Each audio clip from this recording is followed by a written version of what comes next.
It's been a long time coming, but thanks to Transcascadia, who came in here last summer to get the ball rolling, and the continued work of Jerry D and the McCormicks coming in with their chainsaw every year, the Siouxson Creek Trail is now open and rideable in total from the top of the canyon to the bottom of the canyon for the first time in literally decades. So let's find out if the juice was worth the squeeze on this one. The best way to ride this trail is as a shuttle if you want to do the whole thing, beginning by leaving a car here at the lower trailhead, best accessed by approaching from the west through Chalachi Prairie before driving up the generally well-maintained Forest Service Road 57 for about 14 miles up to the top trailhead, which is just this barely marked turnout in the gravel road. Make sure you download map tiles for this area to whatever mapping application you're using and write down the coordinates for the upper trailhead that I'm going to include in the description to this video. The Siouxson Trail is generally of moderate difficulty. Intermediate riders should be able to stay on the bike for 90% of this ride with dismounts for some of the tighter switchbacks and slightly more technical sections. Advanced to expert riders will not need to dismount for the water crossings. I rated this trail a 3 out of 5 for tech as it contains frequent routes and lots of varied changes in the tread, but has enough sustained sections of packed tread, and the rooty sections and jank are generally within reason. The exposure ranks somewhere between a 3 and a 4. There are some short sections where a fall from the tread would be highly consequential, but for the most part, things are under control. When ridden as a shuttle, this 11.7 mile ride only gains about 900 feet after adding up all the various climbs, earning it a rating of 3 out of 5 for fitness required. We finished the ride in 3 hours 21 minutes, riding at a moderate pace and stopping for side excursions. The upper trailhead is not accessible in the winter, so while the lower trailhead is all season, this ride is best attempted from about mid-May to early December before the snow makes the roads impassable. This trailhead is accessed by a gravel road, and an all-wheel drive vehicle with around 8 inches of clearance at minimum is advisable. Please remember to subscribe.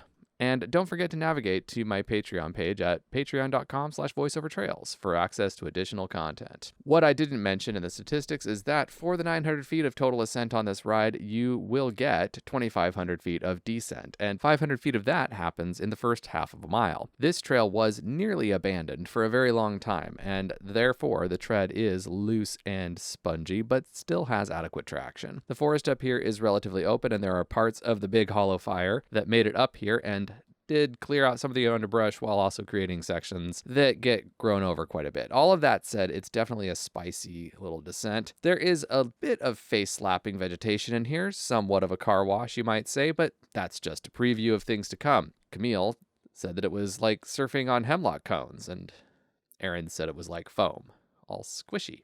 Nobody was complaining, though. The switchbacks are a little tight, but advanced to expert riders should not need to put a foot down for these. If you're being thoughtful, you'll keep that in mind if you're bringing intermediate riders along. I took a nap next to this stream at the one day I attended of the Transcascadia work party clearing out this trail, and it was, it was pretty glorious.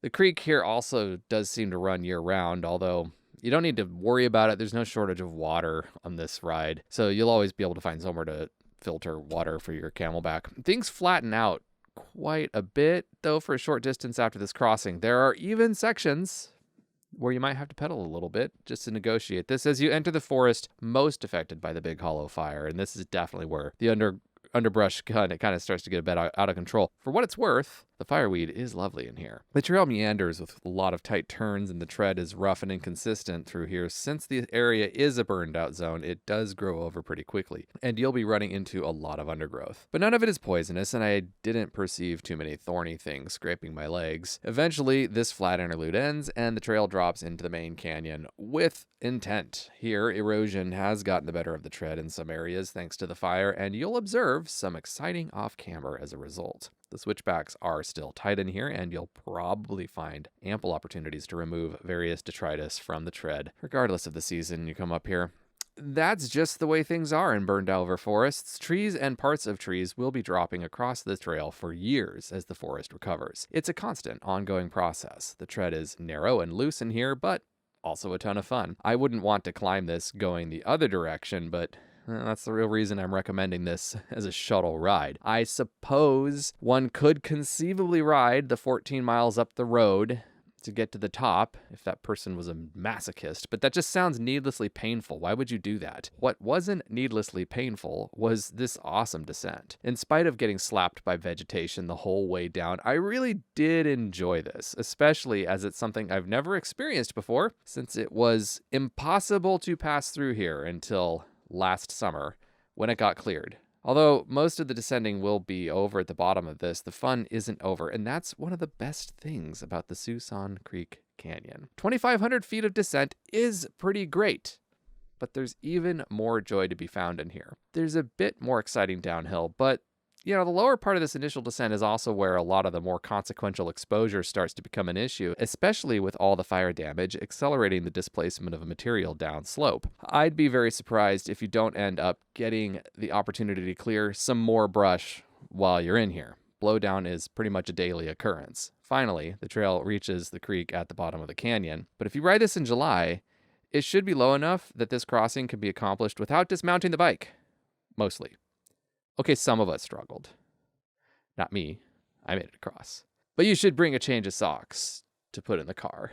Mostly just keep your speed up and you will make it across just fine. It's a bit on the sketchy side climbing up and away from the creek back to the canyon rim on the other side of this crossing, but it's genuinely hard to say the fire had anything to do with that. It's always been pretty gnarly in here. You won't find yourself doing much climbing right away, as the creek bed is pretty steep here, so it's not long before, rather than climbing out of the canyon, you'll find yourself up on the rim again, looking down at exposure from time to time. But this zone is relatively flat for the most part, if not pretty full of vegetation overgrowth. The tread is in a little bit rough shape in places and really could use some more tires on it, but that hardly detracted from what an awesome canyon this still is, even with the burned out trees. Siouxson is just so great that it's really hard to have a bad time in here unless you're really trying, regardless of any relatively small issues. This is backcountry riding close to the Portland area, and I honestly couldn't be happier with it because this is really in that sweet spot for adventure rides. It's just gnarly enough to be challenging, not too perfect, yet also not so overgrown as to just turn it into a painfully useless sufferfest. This is the ride to bring your backcountry curious friends on to see if they might be interested in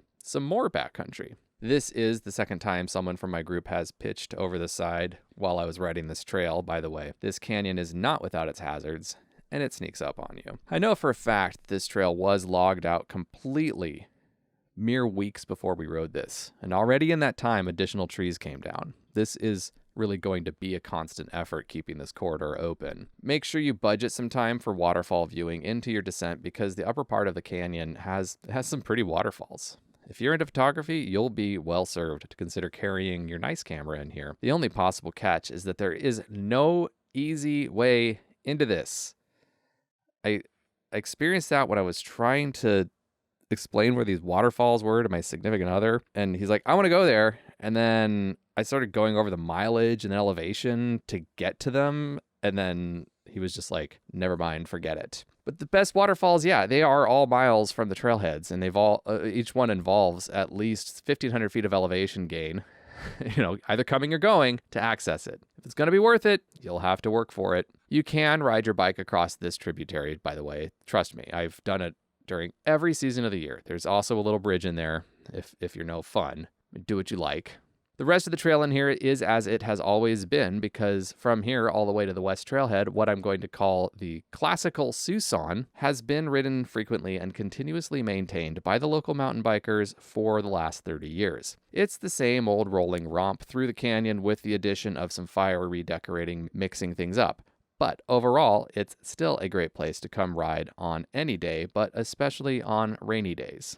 The bench is mostly in good shape, although it does easily grow over in certain sections, and it will always need loving work from an army of volunteers to keep this thing in rideable condition. Our favorite bridges are still here, and all the fun little descents are still in place. This canyon is still just as joyful as it's ever been. What's surprising to me is how many hikers I still saw this far in, considering that the new trailhead location adds a minimum of like 3.5 miles to the hike in to get to the most attractive locations. That being said, the extra mileage has discouraged the most egregious abuse of the backpacking, although I call them slack packing sites. Well, they're real backpacking sites now. They were slack packing sites in here. Those sites were previously only about a half mile from the old trailhead, and they were trashed. Let's just say it. Let's call it what it is. They were trashed. So anyway, adding the extra 3.5 miles required to access these sites has cleaned them up significantly because it's cut back on the amount of